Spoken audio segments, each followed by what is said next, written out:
कार्यक्रम हो और देश के अन्य राज्य उसके साथ जुड़ते थे। आज आजमगढ़ में कार्यक्रम हो रहा है और देश के अलग अलग कोने से हजारों लोग हमारे साथ जुड़े हुए हैं।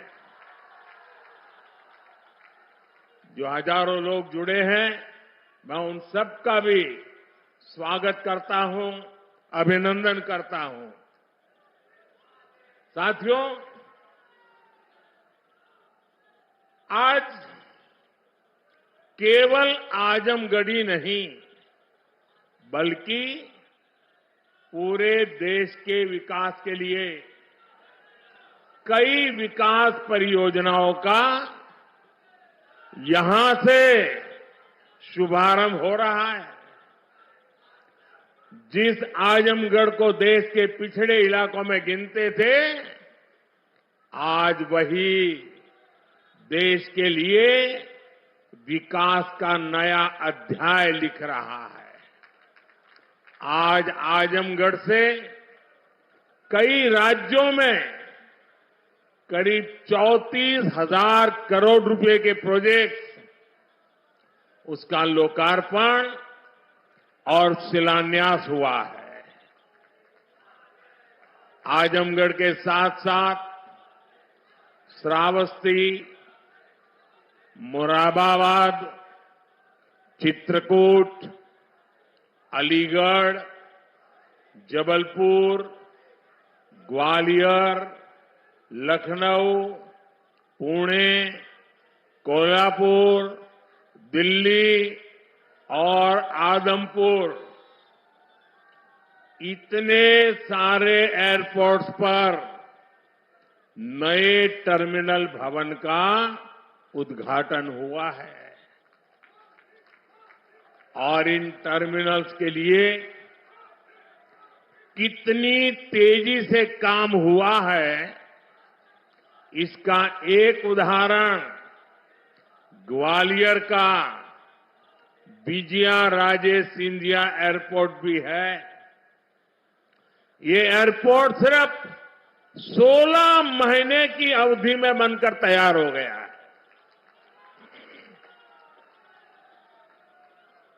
आज कडप्पा, बेलगावी और हुबली, ये 3 हवाई अड्डों पर नए टर्मिनल भवनों का शिलान्यास भी किया गया है। ये सारे प्रयास देश के सामान्य मानवी के लिए हवाई जहाज की यात्रा को और ज्यादा सहज और सुलभ बनाएंगे।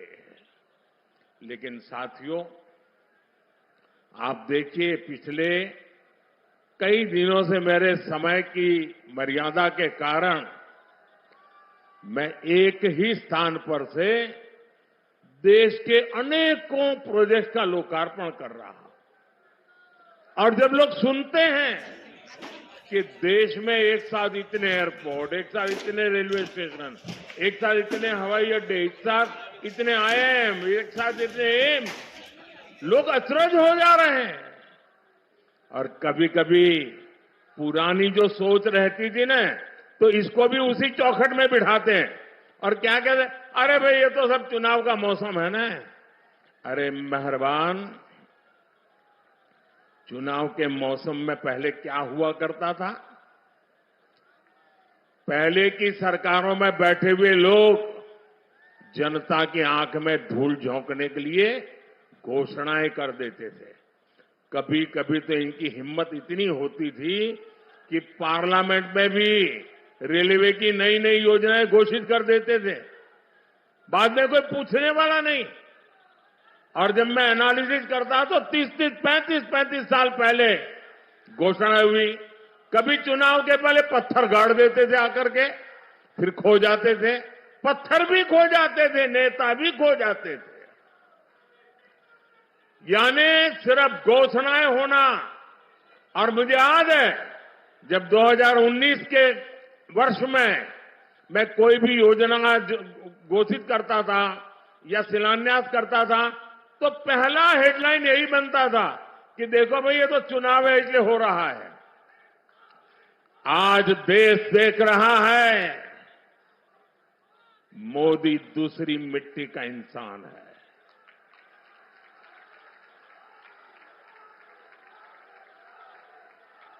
उन्नीस में भी जो हमने शिलान्यास किए वो चुनाव के लिए नहीं किए थे। आज उसको धरातल पर उतरते हुए देख सकते हैं, उद्घाटन कर चुके हैं।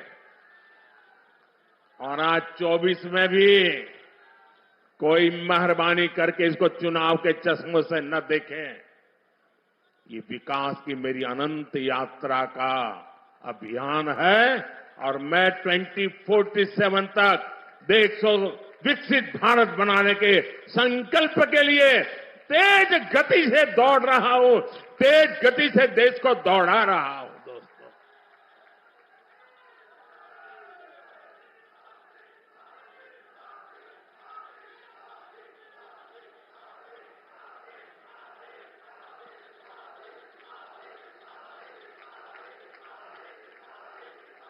आजमगढ़ का इतना प्यार, इतना स्नेह देश भर के लोग आज जुड़े हुए देख रहे हैं।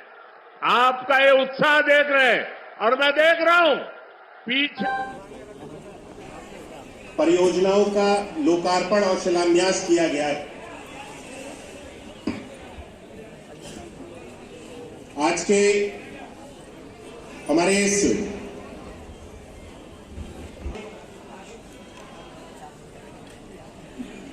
हमारे बीच में यहां उपस्थित श्री अनूप प्रधान जी, माननीय सांसद अलीगढ़ आदरणीय श्री सतीश गौतम जी, श्रीमती मुक्ता राजा जी माननीय विधायक, श्री अनिल पाराशर जी माननीय विधायक, श्री रविंद्रपाल सिंह जी माननीय विधायक, श्री राजकुमार सहयोगी जी माननीय विधायक, श्री मानवेंद्र सिंह जी, श्री तारिक बीच में यहाँ पे लखनऊ से आए हुए हमारे मुख्य सचिव आदरणीय श्री DS मिश्रा जी, हमारे दिन पे शुभ अवसर पे आज अलीगढ़ के लिए, हमारे अलीगढ़ वासियों के लिए आज बहुत बड़ा दिन है। आप सभी को इस बहुत बड़ी सौगात की अपनी हृदय से शुभकामनाएं देता हूं। कोई बात हम सब लोगों को बची है जो हम सब लोगों तक अभी पहुंचानी बाकी रह गई हो, लेकिन फिर भी हवाई अड्डे का लोकार्पण हुआ है, संबंध में आप क्या कहना चाहेंगे? अलीगढ़ का लोकार्पण हुआ है। इसमें माननीय हमारे भारत के प्रधानमंत्री जी ने पूरे भारत में 14 हवाई अड्डों का वर्चुअल मीटिंग करके इसका उद्घाटन किया है। इसमें हमारे उत्तर प्रदेश में 5 हवाई अड्डों का वर्चुअल मीटिंग के द्वारा इसका उद्घाटन हुआ है। इसमें हमारे अलीगढ़ में बेनीपुर मंडी के बाद हवाई अड्डे में 120 हमारे नागरिक सुरक्षा के सेक्टर वाले जवान सुरक्षा व्यवस्था, शांति व्यवस्था के लिए अपर जिलाधिकारी नगर महोदय के आदेशानुसार और उप नियंत्रक महोदय के निर्देशन में, सहायक उप नियंत्रक महोदय के निर्देशन में शांति व्यवस्था एवं सुरक्षा व्यवस्था में यह तैनात किए गए थे। इसमें इसका अलीगढ़ के हवाई अड्डे का लोकार्पण सफल संपन्न हो गया है। इसमें समस्त टीम के लिए, पत्रकार बंधुओं के लिए, समस्त छात्र के लिए बहुत बहुत धन्यवाद।